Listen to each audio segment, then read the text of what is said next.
خدي بالك، هم قالوا هياكلوكي بس لما لقوكي طيبة بلعوكي. فالطيبة اليومين دول مش احسن حاجة. خليكي كده في الوسط، خليكي كده شخصية قوية، متبقيش ضعيفة. حتى ربنا ما بيحبش الشخص الضعيف، ربنا ما بيحبش البني ادم الضعيف، بيحب اللي ياخد حقه بس بما يرضي الله. اهم حاجه نرضي ربنا يا جماعه، دي اهم حاجه. يعني ما ندوس على الناس كده وندخل في دايره الظالم والمظلوم. حتى ربنا وقتها هيخلص برضو. يعني انت لو عايزه تخلصي حقك هتلاقي فيه برضو بيخلص منك، ما انت جيتي تخلصي فخدتي بزياده. انت فاهمه حاجه؟ المهم، اشتركتي ولا لسه؟ اشتركي وفعل الجرس على الكل علشان يوصلك مني كل جديد. وصلي على النبي، اللهم صل وسلم وبارك على سيدنا محمد وعلى اله وصحبه وسلم. وطبعا حط اللايك. تمام، حطيت اللايك ولا لسه؟ لازم تحط اللايك. تعالي شوفوا النهارده انا هعمل ايه يا جماعه. انا جايه لكم في الفيديو ده هقول لكم فيه شويه حاجات حلوه كده. في حد كان سالني عن البديل الرخام اللي انا حاطاه، هقول لكم رايي النهارده فيه بكل صراحه، مع اني قلت قبل كده بس هقول تاني عادي مش مشكله. وكمان هعرفكم انا هعمل ايه النهارده علشان ربنا يسهل عليا وابدا معاكم. هنبدا ايه بقى؟ في غرفه النوم، مع ان هي لسه قدامها شويه لما تيجي، وعرفتكم ان هي قدامها تقريبا 15 يوم يعني اسبوعين، الله اعلم بقى. بس انا اشتغلت في الزن، وانا بقى لما زن ما برحمش، ومش هرحم اي حد هيأخرني، وانا ماليش دعوه. انا دافعه فلوسي يا جدعان، انا عايزه حاجتي. عايزه حاجتي، انا ماليش دعوه. عيط لكم زي العيال الصغيره اقسم بالله. المهم، انا هقعد بقى ايه ازن واشتغل معاكم واحده بواحده. نخلص بقى، يمكن مش عارفه، احنا مش الدنيا هتسلك معانا، في حاجه هتقف في ايدينا، ما حدش عارف حاجه.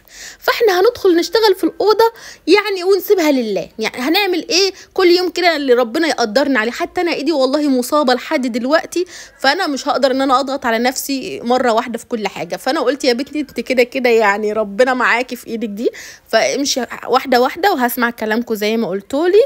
يعني لازم تشتغلي علشان حتى العيد لما يدخل عليكي ما تبقيش لسه متكركبه ومتبهدله ومستعجله والامتحانات ومش عارفه ايه. وفعلا يا جماعه الايام بتجري، والله الايام بتجري.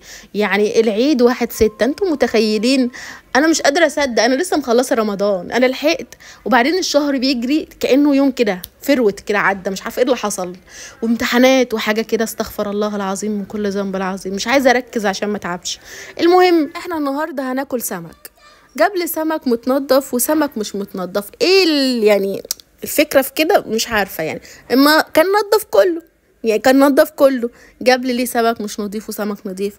فالمهم هو يعني قال لي في النهايه ان الست قالت السمك ده ما ازاي؟ مش قادره اقتنع. يعني ما فيش حد بينضف حاجه ويسيب حاجه. لو الست دي بتعرف تنضف ده هتعرف تنضف، اشمعنى ده بقى؟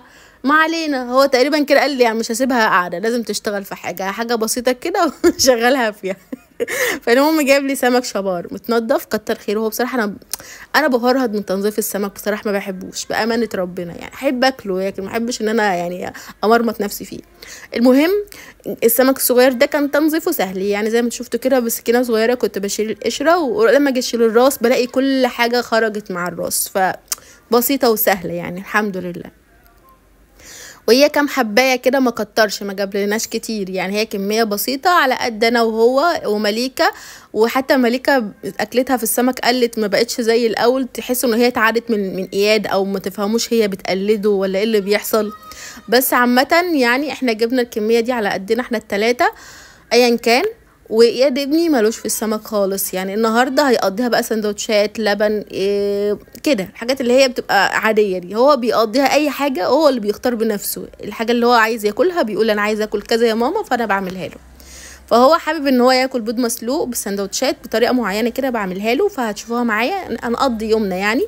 السمك بقى اللي هو متنضف ده انا قلت برضه اشوفه كده شطفه سريعه، ما شاء الله تبارك الله زي الفل، فله شمعه منوره والله، كتر خير الست والله. يعني عامله الواجب اللي عليها. هو ما عرفش بقى جابه بعد ما هي نضفت فكسل يرجع لها تقريبا، يعني اتوقع ده من جوزي عادي.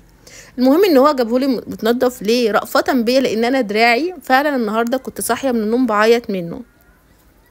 انا فكيت الجبس بس مش عارفه الالم اللي فيه ده يعني هيروح امتى، بس يعني ان شاء الله خير. المشكله ان انا جلستين ما رحتهمش، كنت يعني بصحى متاخر وما مش بلحق، والنهارده كمان ما لحقتش. فالمهم انا دراعي كان وجعني قوي في الحته اللي انا كنت المفروض لفها بالجبس وكده، فهو قال لي خلاص انا مش هتعبك، هجيبهولك متنضف، يلا يا ست. مع ان هي كام حبايه صغيرين مش كتير، بس انا قلت له يا ريت حد ينضفهولي يعني. والموضوع يعني مش مكلف يعني، مش بندفع دم قلبنا في التنظيف، لا ده حاجه بسيطه، وست بتبقى ايه يعني، بتبقى قاعده كده على باب الله فبننفعها. فانا والله انا بحب قوي اروح للناس دي علشان ايه، يسترزقوا كده، ويعني بتبقى حاجه كويسه، فاهمين؟ بيفرحوا يعني لما حد بيقول لهم نضفوا لي الحاجات دي، وهما بيسترزقوا من الحاجات دي. المهم بقى ايه، زي ما انتم شايفين كده، جبنا بقى الكبه وقشرنا بصلايه وحطيناها في الكبه وهنفرمها. ليه؟ احنا هنعمل صياديه، سمك صياديه. واللي عرفته منكم ان يعني الاكله دي بيعملوها برضو في السعوديه وفي العراق، يعني اكله معروفه. انا عن نفسي يعني بصراحه حبيتها جدا، وبالنسبه لي اكله شتويه. فانا حسيت ان احنا خلاص رجعنا في ايام الشتاء، فانا اللي طلبت ان انا اكل صياديه، وكان عاوز ياكل سمك مشوي. قلت له انا عايزه اكل صياديه، طالبه معايا صياديه. وهتقولوا لي طب والدايت؟ هقول لكم انا باكل سمك يعني، فاهمين؟ هو سمك. المره دي بقى ما استخدمتش البخاخه مش هتنفع لنا دي. حطيت حوالي كده ايه ربع كوبايه او اقل من الزيت، علشان يعني احمص البصل او احمره واخليه كده بني محمر كده، مش محروق، محمر بني كده، مد على بني شويه، علشان هنفرمه زي ما هتشوفوا كده، علشان نعمل الشوربه بتاعت الصياديه اللي هنعمل منها الرز كمان. يبقى رز صياديه وسمك صياديه وسمك مقلي ان شاء الله، وسلطه. طبعا السلطه دي اساسيه معايا. وهنا بقى كنت وانا بقلب البصل عشان كان خد وقت شويه مني، على يعني قلت احرك نفسي بقى، جبت التوم وعليه قرن شطه مفرومين، وحطيت كمون وملح وعصرت ليمون، وهقلب كده. دي هتبقى الدقه اللي هتبل بيها السمك اللي هقليه كمان شويه. والبيض ده كان بيتسلق لإياد، فطفينا عليه خلاص. هنخلص بس اللي في ايدينا ونعمله اللي هو عايزه. المهم بقى ايه، هنروح دلوقتي ناخد البصل الحلو ده اللي خلاص مفضلش عليه غير تكه بس، وهنطفي عليه ونفرمه في الكبه. بحطه في الكبه بعد ما اخلصه كده ويتحمر خلاص، واحط معاه يعني ربع كوبايه ميه او اقل، برضو حاجه بسيطه كده من الميه، علشان تتحرك بس بسهوله ويتفرم ويطلع زي ما انت هتشوفوا كده. كل واحد طبعا ليه طريقته، انا معرفش هما في العراق او السعوديه بيعملوها ازاي، بس عامه تقريبا الطريقه قريبه جدا. كان في حد نصحني بكذا طريقه او يعني بطريقتهم، بس انا نسيتها اقسم بالله. المشكله ان انا الاكله دي بعملها فين وفين يعني، مش دايما معايا. السمك دايما معانا مشوي اكتر، يعني بناكله مشوي اكتر. ليه؟ لان هو بيحبه مشوي اكتر. اما انا الاكله دي اللي بطلبها بقى، انا اللي ببقى عايزاها بصراحه. المهم زي ما انتم شايفين كده، حطينا الفيشه وضربنا. هتسألوني ايه اخبارك في الدايت؟ في ناس كتير نصحتني ان انا اغير نظام الصيام الوصال اللي انا مستمر عليه، اللي هو انا اساسا مش ماشي عليه بالظبط، اللي هو بصوم طول اليوم، باكل حاجات في خضار وفاكهه، مش باكل اي حاجه تانية، واجي بعد المغرب باكل اللي انا عايزاه. الناس بتمشي عكسي تماما، انا بمشي عكس الناس. يعني ناس كتير بتقول احنا بناكل طول النهار اللي احنا عايزينه بكميات قليله، ونيجي بعد المغرب نقطع الاكل خالص. يعني في كذا كومنت اتكتب لي، وفي ناس اتشجعت معايا، انا فرحانه جدا والله ان انتوا شجعتوني اكتر كمان. فانا اكتشفت ان انا شكلنا اللي ماشيه عكس الناس يعني. بس ليه بقى انا ماشيه عكس الناس؟ لان طول النهار انا لوحدي، فهو بيجي يتعشى معايا، يعني ما بيجيب العشاء ونيجي نتعشى، يعني هسيبه ياكل لوحده في يعني، فاهمين؟ فبضطر ان انا اكل يعني علشان برضو هم يتعشوا وانا اتعشى كمان، ببقى مستنياهم كمان باكل. وبعدين بسيطر برضو، مش باكل كتير مش زي الاول. انا الحمد لله يعني، على فكره انا مش حارمه نفسي من اي حاجه، بس باكل بكميات قليله جدا. يعني على قد ما انا بحاول ان انا اقلل العيش خالص، العيش اللي بخاف اقرب منه يعني. حتى مثلا ان انا اكل حاجه قليله، لا انا بحاول ان انا امنعه. يعني كان نفسي قوي ان انا اكل عيش امبارح، بس بصوا منعت نفسي بطريقه اللي هو لا يعني لا، وما اكلتش ولا حتى لقمه.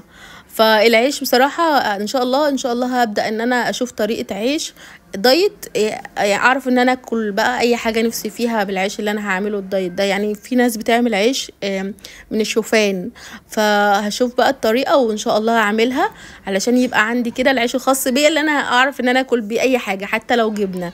انا ببقى نفسي ان انا اعمل حتى سندوتش بيض بالجبنه، بس العيش اللي عندي هيبوظ الدنيا خالص وهيضيع تعبي. فقلت والله يعني كفايه علينا ان احنا ناكل خيار وطماطم وماشيين بقى بنقرقض في اي حاجه، وخس بقى جوزي جاب لي خس اتعامل معايا معامله الارانب. جاب لي خس قال لي علشان وانت رايحه جايه كده ما تبقيش فاضيه، يعني تاكلوا خس زي ما انت عايزه. بس انا حاسه ان الخس ده ممكن يكون بيتخن يا جماعه، حد يقول لي يعني بجد انا خايفه. والفشار بصوا من وقت ما سمعت ان الفشار مش بيتخن بعمل فشار للعيال وباكل معاهم. بس طبعا ايه الفشار بالكراميل والحاجات دي طبعا انا لا، يعني هم لكن انا فشار وهحط عليه حبه ملح كده، وان شاء الله هجيب ملح هيمالايا. الناس اللي قالت لي ملح الهيمالايا حلو قوي، مش بيخلي يبقى فيه نسبه املاح عندك والكلام ده كله، والدنيا بتخف يعني، فان شاء الله هجيبه. المهم بقى انا تبلت السمك بالتتبيله اللي احنا كنا عاملينها، ونزلت بالدقيق، ودلوقتي بقى هنقلي السمك. وطبعا انا بتعامل مع السمك اللي انا بعمله بص اللي هو يعني مستهتره بيه، اصل هي كام واحده يعني مش حكايه فاهمين. فهو كمان قال لي ايه انت اكيد مش هتاكلي سمك مقلي. قلت له ليه؟ قال لي علشان مقلي وده غلط عليك. وقلت له هاكل كده كام فص وهشيل الجلد يعني ما تشغلش بالك. هو قال لي لا انت تاكلي صياديه اللي انت طلبتيه وتسيبي لي انا المقلي. هو صراحه ما بيحبش الصياديه قد كده، انا اللي بحبه. بس برضو كلت مقلي برضو، يعني كلت كام فص كده على نفسي. زي ما بقول لكم انا مش عايزه ان انا احس ان انا حارمه نفسي من حاجه، لان كمان انا مش محتاجه ان انا اضغط على نفسي. وزني الحمد لله يعني انا مش مليانه، بس انا عندي مشكله في بطني زي ما قلت لكم كتير قوي. فانا بحاول اسيطر على اكلي عشان بس ايه اشوف النتيجه النهائيه مع بطني وجسمي، واشوف وزني واشوف الدنيا، وربنا يسهل يعني ان شاء الله ربنا يعني يكتبها لي كده واوصل للوزن المثالي. المفروض ان انا يعني وزني يكون اقل من 70. انا حاسه ان انا يعني عديت المرحله بتاعتي، يعني انا وزني 70 وطولي 100 حاجه و50. فالمفروض ان انا ابقى الحاجه و50 دول، يعني 56 ابقى 56 المفروض صح وانا غلطانه؟ يعني حتى 60 مش هقول لكم يا ستي 56، نخليها 60 او 65. ها 65 يا رب اوصل لل 65.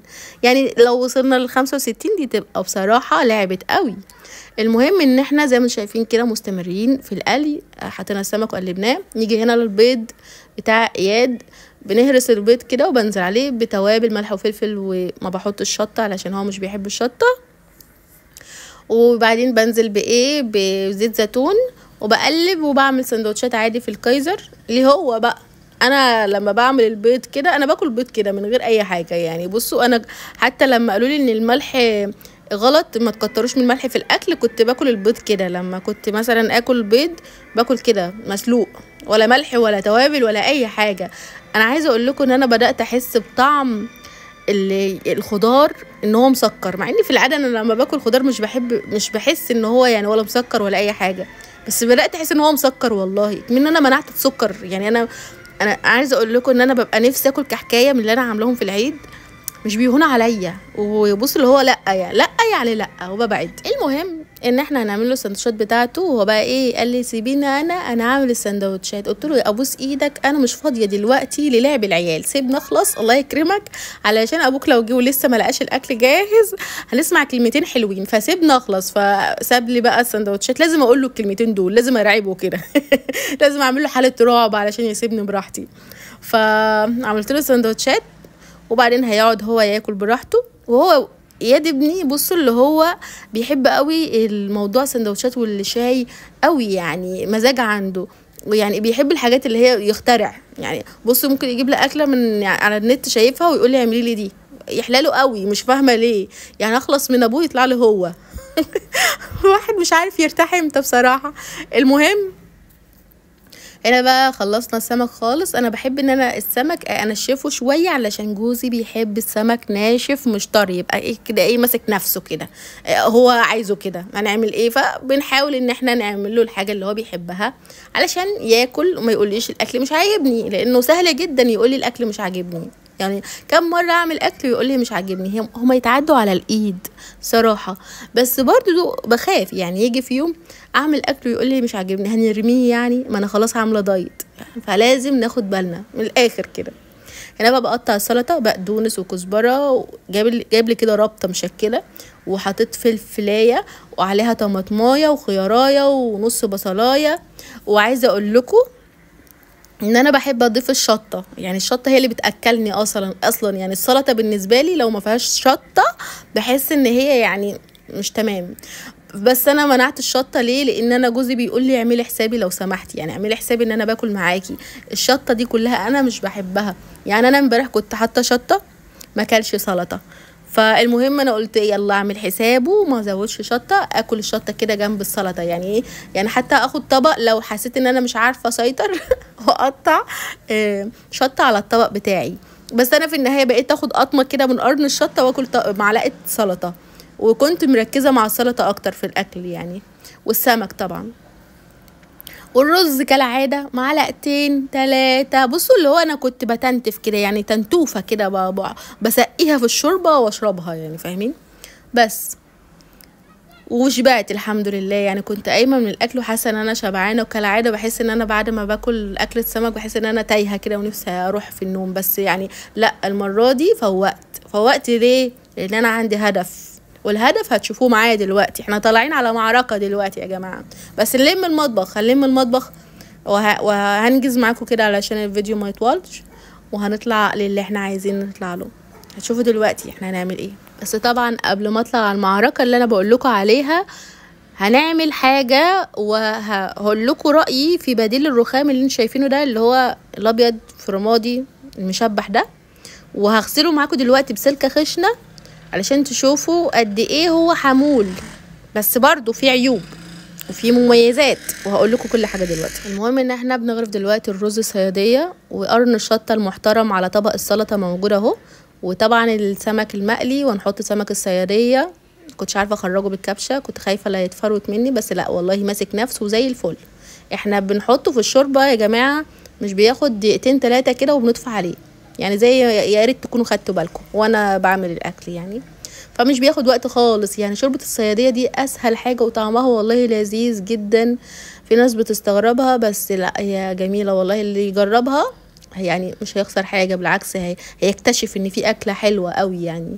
وهنا بقى ابراهيم كان حط على باقي الثوم والشطة ليمون كتير، وظبط الملح ونزل بيه على السمك. وهنا بقى صيادية، بصوا فصها بيبقى ابيض ازاي وجميل، وطعمها حلو وخفيفة. الشوربه طبعا بتبقى جميله، بس ما كترتش منها برضو، يعني عشان انا بصراحه ايه، يعني بحب الرز مع الشوربه. فانا ايه برضو ايه، حاولت ان انا اكل سلطه اكتر، فالسلطه والسمك يعني عملوا الواجب معايا الحمد لله. وهنا بقى بنفضي بقى علشان نشغل الغساله علشان نخلص بقى ونطلع على المعركه. واقول لكم دلوقتي رايي في البديل الرخام. اقول لكم بكل صراحه، انا قلت لكم قبل كده يا جماعه ان انا كنت رايحه اجيب بديل الرخام الاصلي اللي هو بيتباع عند شركات الدهانات وكده. يعني انت اي شركه محترمه زي ال جي مثلا اللي بتبيع دهانات، بتدخلي مثلا ايه، بيبيعوا برضو ايه الحاجات اللي هي بتاعه الديكورات، البديل اللي اسمه ايه، بديل ايه يا ربي، اللهم صل على النبي، بسم الله الرحمن الرحيم، بديل الجبس، بديل الحاجات اللي بتتحط في السقف دي، وكمان بديل الرخام، وكمان انواع الدهانات والنقاشات والحاجات اللي هم بيعملوها على الحيطان. يعني في حاجه اسمها قطيفه والعجينه ومش عارفه مين حصل ايه. المهم كل الحاجات دي بتلاقيها عند الراجل ده الموان اللي هو بتاع الدهانات. فبديل الرخام عنده كان موجود، وكان وقتها المتر منه ب 800 وحاجه، مش المتر يا ربي، اللهم صل على النبي، اللوح كان ب 800 وحاجه، يعني قولوا 900 جنيه. بس هو قال لي وقتها هتركبيه فين؟ قلت له هركبه في المطبخ. قال لي بديل الرخام ده يا حبيبتي يا بنتي، معلش يا حبيبتي، يا بنتي ما بينفعش في المطبخ، لان الحراره بتخلي البديل ده مع الوقت، الطبقه اللي هي اللمعه دي العزله بتاعته بتقشر مع الوقت واللون بيتغير، وكمان معرض ان هو ممكن يسيح، يعني الطبقه اللي بره دي تسيح ويعني يبقى فيها شويه بهدله كده، مش هيبقى احسن حاجه ومش عملي ومش عارفه ايه. واقنعني جدا ان هو مش عملي، مع ان انا كنت رايحه وحاطه في دماغي ان انا اجيبه علشان يبقى حاجه عمليه عندي ويعيش، ويعني ايه ابقى عملت اللي عليا بالنسبه للمطبخ. فخلاص كنسلته ورحت بقى ايه، رايحه السوق وشفت بديل الرخام الفوم اللي انا ركبته معاكم. هو حاجه مش زي اللي هو اللي اسمه ايه الفوم الحجري، لا هو اخف منه واحسن منه. هو كمان ملمسه عارفين زي ايه، زي ايه يعني، ناعم وطري في نفس الوقت، وفي نفس الوقت ما بيتجرحش معاكي. طبعا النار ممكن لو النار قربت منه هيسيح زيه زي بديل الرخام اللي الراجل كان بيتكلم عنه. بس الفرق ما بينهم ان دي خامه ناشفه، اللي عندي الموان خامه ناشفه عامله زي الخشب كده او السيراميكا، بس يعني مش سيراميك. واللي هنا اللي انا مركباه طاري شويه، يعني اقرب شويه للفوم والحاجات اللي هي اللي بتتلزق دي. وزي ما شايفين كده هو بيلمع، يعني الوش بتاعه بيلمع كده، تحس ان هو سيراميك اصلا. يعني حتى ناس كتير سالتني كانوا فاكرين ان هو سيراميك، لكن ده بديل رخام فوم.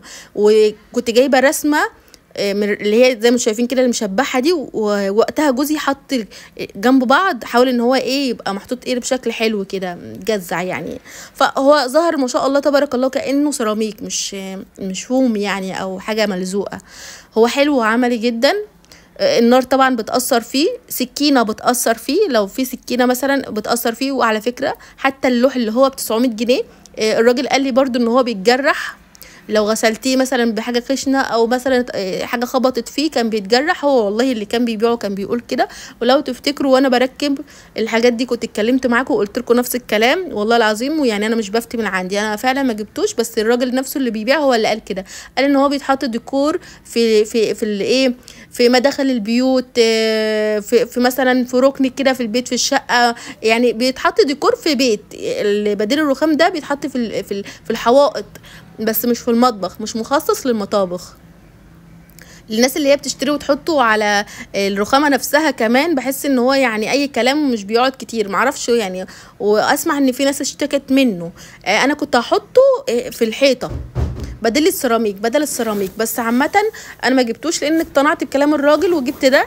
سعره كان اقل، البلاطه كانت عامله حاجه و50 جنيه، وفي نفس الوقت عملي، وفي نفس الوقت هو نفسه العيوب اللي كانت هتبقى في اللوح اللي هو الكبير ده. فقلت الاتنين واحد، فاجيب ده واوفر. وزي ما انتم شايفينه معايا. ونصيحتي بقى لو انت مثلا عايزه تعملي حاجه تعيش معاكي ويعني وبتفكري في التوفير، عايزه اقولك السيراميك نفسه اللي هو السيراميك اللي على شكل رخام اوفر ليكي بدل الرخام. دي الحاجه اللي ممكن توفري بيها، وفي نفس الوقت تبقى عمليه معاكي اكتر. لو انت بقى قاعده في المكان ده وخلاص، يعني ده مكانك ومش ناويه تغيري اي حاجه تانية وعايزاه يعيش معاكي بقى طول العمر، هاتي سيراميك بديل الرخام. يعني في سيراميك على شكل رخام كده بتبقى عريضه متر في 50 متر، او متر ونص في 50. المهم ان هي بيبقى سعرها 300 وحاجه، وشكلها تحفه. بيتحط كده ايه جنب بعض، بتحس ان هي رخامه بقى، مش سيراميكا. السيراميكا بتبقى الكبيره دي لما تتحط جنب بعضها بتبقى عامله زي الرخام.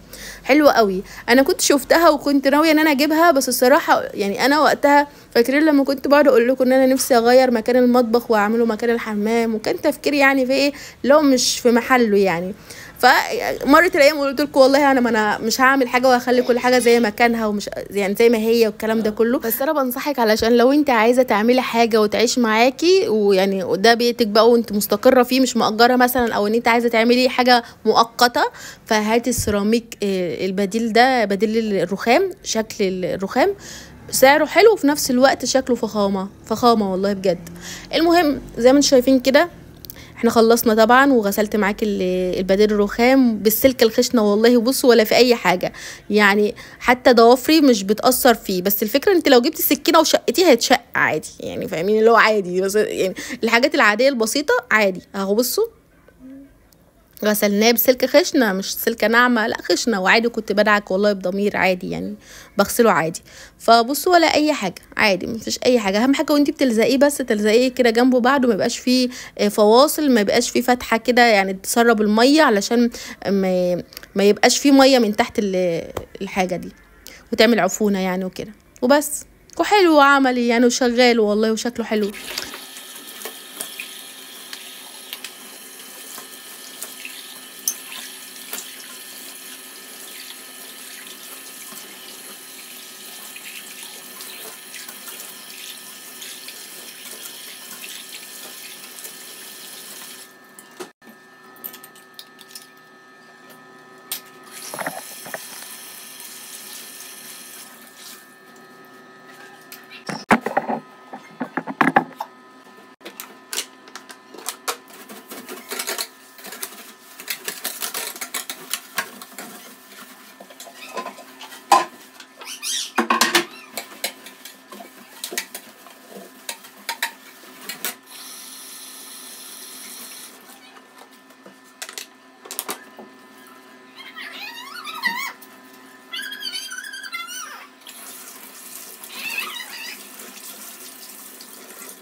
خلصنا المطبخ الحمد لله، ندخل بقى المعركة بتاعتنا. وهنا المعركة بتاعتنا بقى، شايفين اللي انا شايفاه؟ شايفين ولا مش شايفين؟ طب ايه علاقة ده بقى بالغرفة بتاعتنا؟ لا هنا بقى العلاقة. بصوا الجرادل دي، الجرادل دهان، انا كنت جايباها وقت ما قلت لكم يلا هندهن الغرفة وهنعمل ديكور، ما حصلش. كنت عملت جزء واحد وبعدين وقفت ليه معرفش وقتها كان في ايه. المهم ان الدهان ده عندي بقاله كتير، فلازم اشوف بقى شغال مش شغال. بصراحه اتفاجئت من كام حاجه كده، مش عارفه اذا كنت هعرف استخدمهم ولا لا، بس انا هسيبهم عشان عندي امل فيهم لان مدفوع فلوس فيهم طبعا. بصوا ده يعني ده كان ابيض، بصوا جيمت شويه كده، يعني ممكن يفك، ممكن، الله اعلم، هنسيبه برضه. نيجي بقى للحاجات. ده خرطوم بقى كنت جايباه من عند ماما على اساس ان انا كنت عايزه ايه انزل بقى في الشقه ايه ابلبط بقى وانضف، ما لحقتش، بس مش مشكله نركنه على جنب ممكن نحتاجه. هنا بقى الالوان ومش عارفه حاجات، شويه حاجات كده، بس الوان بقى ايه اللي جي وكده، فيهم يعني فيهم بواقي، فيهم لسه ازاز كانت جديده يعني، فهنسيب كل حاجه زي ما هي. كل الحاجات دي هنخلصها بقى ونشطبها ونرمي بقى الحاجات دي لما اخلص بقى الهم اللي جوه. بس انا جايه اشوف بقى يعني الحاجات دي يعني شغاله ولا مش شغاله. وسكينه المعجون وحنفيه قديمه وحاجات كده هنرميها، في حاجات هنرميها وفي حاجات هنشيلها، دهانات طبعا هنشيلها. المهم ان احنا بنعمل كل ده علشان ننظف السلم، لان طبعا انا لو دخلت السلم ده هننساه خالص، ووارد جدا في حاجات هنخرجها من الاوضه ونحطها على السلم، فعلشان الاقي مكان بقى ليه، لان انا مش هقول لكم ان انا هسيبه فله كده.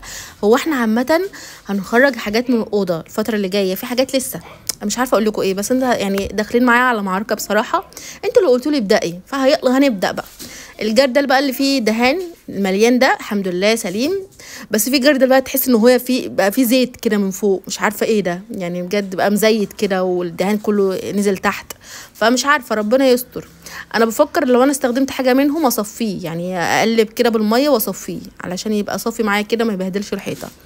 هشوف، وبفكر ادخل في البلكونه يعني، مش عارفه، هنشوف كده ربنا يسهل. المهم ان انا ايه شلت كل حاجه من مكانها، قلت اكنس بقى السلم، بقاله كتير قوي ما اتكنس، يعني بنت مليكه هي اللي كانت متوليه السلم ده اليومين اللي فاتوا، كانت تكنس كده من فوق لتحت، من عندي لحد مثلا قدام شويه كده السلمتين اللي تحت شويه وخلاص، لكن الجزء ده ما كانتش بتيجي جنبه طبعا، فيه بهدله جامده وما كانتش تقدر عليها. وفي هنا بقى رخام متكسر وسيراميك. الرخام والسيراميك ده الراجل لو تفتكروا كان قال لي سيبيه ممكن تحتاجيه، وكمان الرخام قال لي سيبيه ممكن تحتاجيه، فانا سايب الحاجات اللي ممكن فعلا نحتاجها، الله اعلم بقى مش عارفين، فانا والله احتفظت بيهم وسبتهم، فهسيبهم برضو، مش يعني مش هوديهم في حته، هنركنهم على جنب. ايد ومليكه طبعا كانوا نايمين، عايزه اقول لكم ان هم كانوا كلوا وناموا، لقيتهم بقى صحيوا وانا طالعه على السلم، لقيتهم صحيوا، وحبيبه بنت عمهم كانت بتلعب على السلم، فهم نزلوا بقى يلعبوا معاها. المهم بقى هتشوفوا ان الواحد سرير موجوده هنا، هقول لكم ليه، لان انا عايزه اعمل صحاره للسرير، فهو قال لي خلاص هنستخدم الواحه ديت ان احنا نعمل صحاره، فانا من وقتها سايباها، كل شويه اقول له مش هتوديها تتعمل صحاره، يقول لي هنوديها. فانا بصوا انا امانه ربنا يعني اليومين اللي جايين دول جوزي هيقرف مني حرفيا، يعني مش بعيد يقول لي روح عند امك عشان انا تعبت نفسيا. فانا قلت له انت لازم تظبط لي الدنيا، وزي ما انا صبرت عليك لازم تديني الحاجه بتاعتي كامله مكمله، انا ماليش دعوه، انا ما قصرتش في اي حاجه، والا والله هيطلقوا زي العيال الصغيره. انا بصوا انا ماليش دعوه يعني، انا بجد انا نفسيتي خلاص، انا عايزه افرح بحاجتي بقى وتكون كامله، يعني مش بعد الصبر ده كله الاقيها كمان ناقصه حاجه ولا فيها حاجه كمان مش عجباني. ده والله بجد انا حاطه ايدي على قلبي وربنا، بالذات الاوضه يعني انا عشمانه فيها عشم، وان شاء الله ربنا يكملها على خير. المهم انا ركنتهم على جنب علشان طبعا يفضلوا في وشه كده، فطلعوا والنازله اقول له مش هتاخدهم، يعني هو اخوه برضو اللي هيعملهم برضو، وهو قال له يعني ممكن ان احنا يعني نحتاج لوح ابلكاش ولا مش عارفه 2 علشان نعمل الصحاره دي، فربنا يسهل وان شاء الله، محمد يعني جدع وان شاء الله يعملهم لي بسرعه باذن الله، ويروحوا بقى ايه يخلصوا مع السرير كده خلصان، كده خلصان. هو قال لي الصحاره دي اخر حاجه ممكن تفكري فيها، كده هتتعمل يعني في ساعتها، بس هما يومهم بسنه بامانه ربنا، عشان كده بزن، وعلشان برضو الاوضه لما تخلص تجيلي ويبقى كل حاجه جاهزه. يا رب بقى هنشوف، احنا هنحاول الايام الجايه مع بعض نعمل شويه حاجات وربنا يسهل. المهم ان انا كنست هنا واتبهدلت طبعا، هنلف كده ونشوف بقى الحاجات اللي محطوطة على السلم. انا راكنة السجاد والقماش ده على السلم من وقت من وقت ما كنت بنضف، وما كنتش فرشت صراحة السجاد. كنت فرشته يوم العيد، وبعدين لما لميته ما فرشتوش تاني لانه كان اتبهدل، كانت في حاجات دلقت عليه، وانا وقتها ايدي كانت تعباني فما كنتش عارفه اعمل اي حاجه، فروحت حطيتهم على السلم كده علشان ما كنتش عارفه ان انا اعمل اي حاجه، حتى اغسلهم ما كنتش عارفه، فحطيتهم كده وخلاص. فدلوقتي بقى هلمهم وادخلهم الحمام وربنا يسهل كده وابقى اغسلهم. والقماشه دي برضو كنا احنا حاطينها على الشباك لو تفتكروا، لما كنت لسه بعمل الشباك بتاع المطبخ وكنا شلناه، كان من غير شباك فكنا حاطين القماشه اللي انا دخلتها دي. المهم ان انا دخلت كل حاجه جوه علشان ابقى اغسلهم ان شاء الله. ده عمر بقى وحبيبه، عمر وحبيبه ولاد عمهم. انا هنا بقى الحاجات دي برضو يعتبر نظيفه بس اتبهدلت شويه، حاسه ان هي من كتر ما هي اتحطت على بسطه السلم حاسه ان هي اتعفرت، فيعني هبقى اخدهم بالمره كده غسله واحده يعني ان شاء الله. كده كده السجاد مش عارفين الايام الجايه هنعمل ايه، هنشيل ولا نحط ولا نفرش ولا احوالنا. كده كده انا في كل الاحوال بفرش بس حتت صغيره في الصيف يعني، ولما بزهق قوي بلم السجاد بتاع الصاله لما بزهق قوي يعني، غير كده الغرف بتبقى مفروشه. المهم بقى زي ما انتم شايفين كده لميت بقى الشباشب بتاعتهم علشان ما تغرقش ورفعتها فوق، ونكمل بقى تنظيف الجزء ده، وننزل بقى على كام سلمه اللي حالتنا اللي قدامنا دول. وطبعا هنحاول نسيطر علشان الميه ما تغرقش الدنيا، علشان ما حدش يشتكي مننا. عايزه اقول لكم ان انا كنت ناويه ان انا امسح بالموب والله، بس بصوا يعني الارض شكلها شكلها يقرف. ويعني اخر مره كنت نضفت السلم ده قبل ما ايدي تتكسر كان قبلها بقد مش فاكره الصراحه، بس انا كنت متهيالي كان بكتير. وحتى انا يوم ما فكرت انضف السلم وقتها جوزي هو اللي نضفه، قبل العيد بقى كان نضفه كده وانا مسحت كده اي كلام يعني، وقت ما كنا بنفرش الشقه وكده. يعني ما كانش احسن حاجه، ولا دلدقنا ولا غرقنا ولا نضفنا ولا اي حاجه، كانت عادي حاجه تنظيف عاديه خالص يعني. المهم ان انا كنست كده المكنسه الخشنه دي الصراحه بتنضف السلم ده تنظيف عميق بامانه يعني. الفرشه الطريه اللي هي الخضره اللي هناك دي كانت بتشيل الورق، بس التراب بيبقى لسه في الحفر يعني موجود، لكن المكنسه دي لا بصراحه بتنضفه كده من عمق كده. هلم لهم بقى الزباله دي واركنها لهم على جنب وهم نازلين ياخدوها، وانا دلوقتي هبقى ادخل اجيب جردل في ميه حلوه كده وبرسيل ودلدق واغسل، وعلى قدي برضو مش هنغرق الدنيا.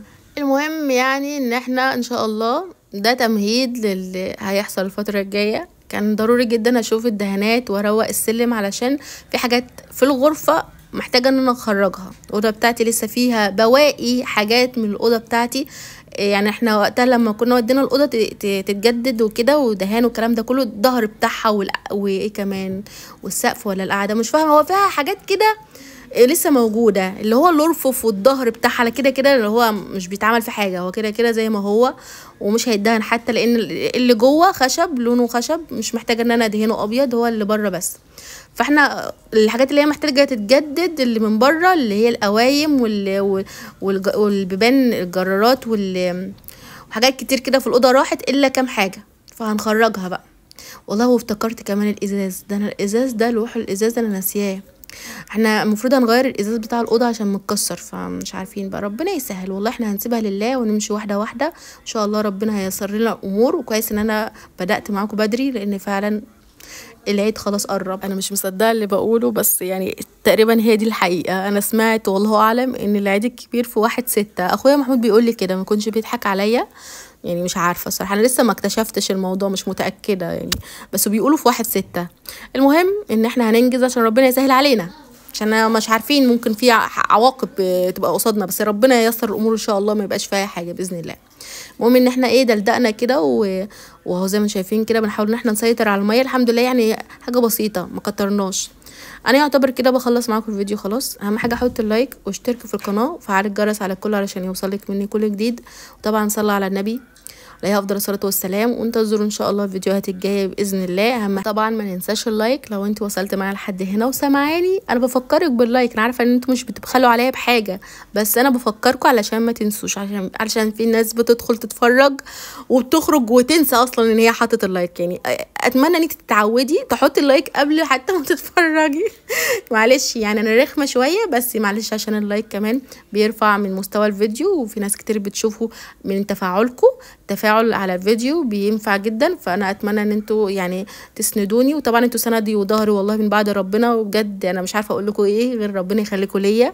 انتوا نعمه من ربنا بجد، واحلى اخوات واحلى ناس، وربنا يخليكم ويبارك لكم ويسعدكم زي ما بتسعدوني. وشكرا لكم جدا والله. انا بطلب منكم الحاجه ببقى مكسوفه كمان وانا بطلبها، علشان انا عارفه ان انتوا بتعملوا الواجب وزياده.